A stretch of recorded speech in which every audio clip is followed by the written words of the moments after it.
So how do we do this? Well, the idea is to avoid what we call info dumps. Info dumps. Particularly at the start of a story, okay?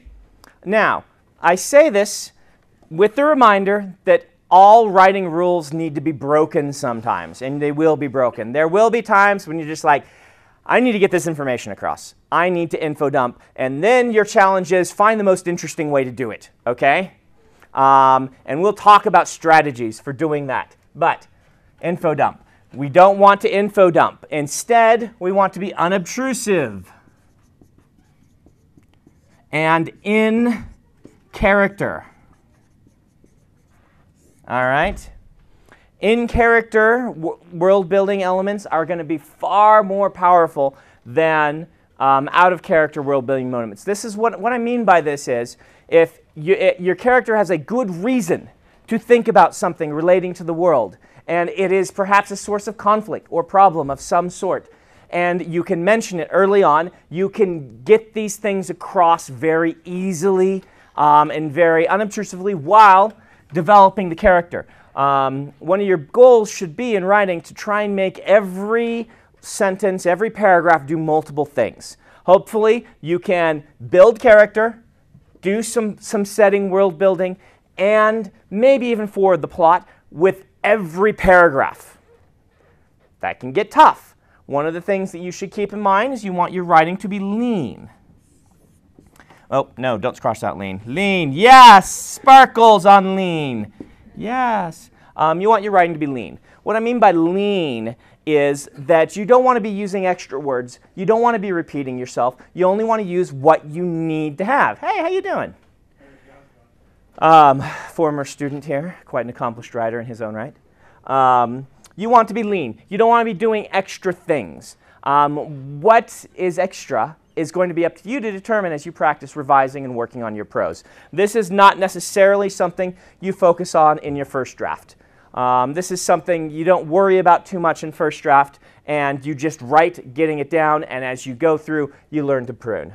So, in any discussion of world building, I like to talk about something we call the learning curve. All right? Every book has a learning curve. And you can kind of imagine it like something like this, where eventually what the reader is reaching, reader proficiency in the world. Okay, that says reader proficiency in the world. The idea is eventually you're going to ease them up to this plateau where the reader becomes an expert in the setting of your book. This happens in every book, regardless of science fiction or fantasy, whatever it is. In sci-fi, fantasy, and in historical, these things are a little bit harder. This is the world building we're talking about. This is your learning curve. In other books, the learning curve may be easy. It might be happening at high school in the country where you went to high school. It all feels very normal to you, yet you're still going to have to learn new characters. You're going to have to learn the situations. You're going to have to learn the specific sort of dynamic that's happening in this school. And so there is still a learning curve to that book. The idea is once you reach here, the reader can anticipate the things you're doing. When you mention world elements, they don't sit there for a minute and try to remember what they are. When you mention, so-and-so person, they automatically know who that person is. And so it allows you, once you reach a sort of proficiency, it allows you to move the story a little bit faster because of that proficiency. All right?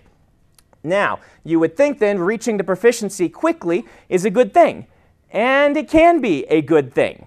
Because as soon as you get that proficiency, your story can move faster. Things become easier for you as a writer. You don't have to spend quite so long in descriptions. And yet, if your learning curve is like this, okay, now you're there, that's a very different story than this one. This is the story where you just throw everybody in what we call in media res, and you just start throwing names and terms at them, and they either sink or they swim. Has anyone read Stephen Erikson? All right, some of you have read Steven Erikson. Steven Erikson, if you want to find out what it means to have a very steep learning curve, just go check out Gardens of the Moon, go to the bookstore, the library, support Steven and buy one of the books. It's actually a very good book. He has a learning curve that's kind of like this, all right?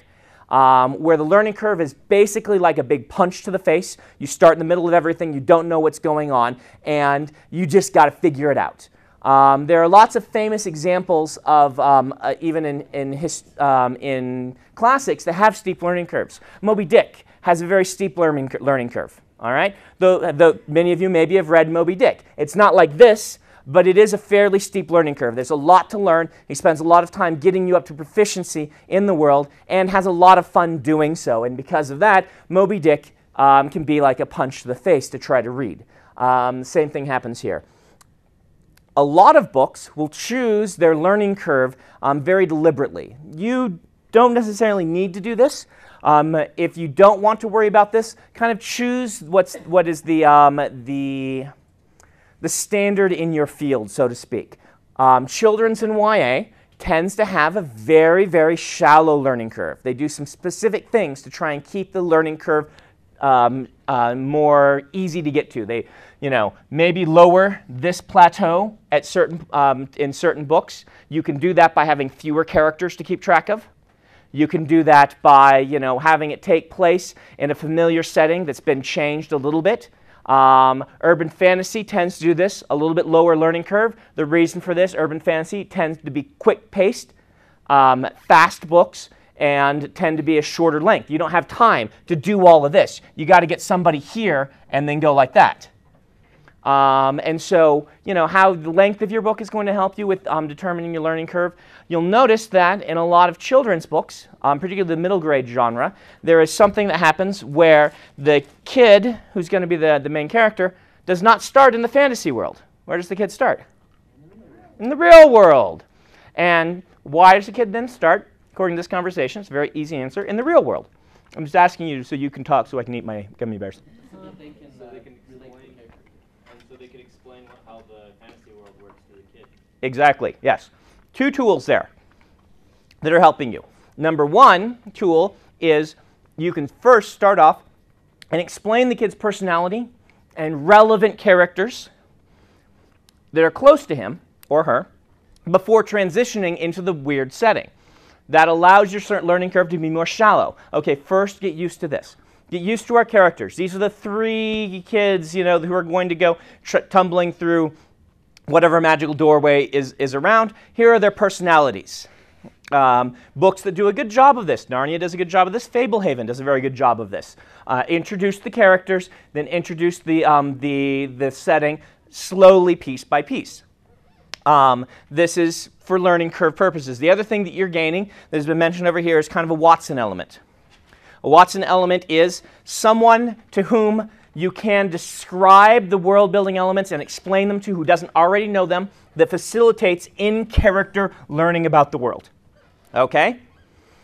It gives you a character in the book who is like you, the reader, and doesn't know any of this stuff. When you start in Media Res, the characters all know all of this stuff, and it becomes a lot harder then to explain it in character. You end up going into these info dumps that feel very, very forced to the reader because the reader's like, why are they talking about this? They know it already. And the reader then will have the sense of, come on, just get on with it. Readers won't actually have that sense. What they'll say is, I got bored. And I got bored can mean a lot of different things for a lot of different readers, but here's one big reason for it. They're not engaged. All right. Another tool that a lot of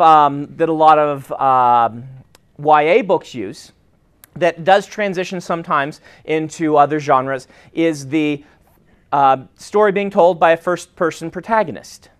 We will talk about tense and viewpoint a little bit later, but a first-person protagonist allows you to cheat a little bit on this because you can speak in the character's voice and you can make the character's voice very engaging. Has anyone read a book like this where it starts off with this really engaging voice and you find that they could just talk about anything and you'll be chuckling, or if you're not laughing, that it's not a funny character, then you'll be interested because of who they are, and they're able to give you a lot of this stuff. Plus, it's almost kind of a promise to the reader, you're not going to have to keep track of too many characters.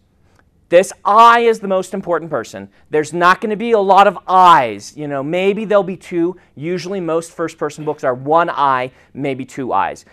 Those are the people to keep track of. You can get really interested in them, and it's a subtle sign to the reader that the learning curve is going to be a little bit shallower for that reason. You had a question over here. Never mind, I don't. Okay. So we'll talk about viewpoint intents. This isn't the viewpoint intents lecture. We might get to that one today. I don't know.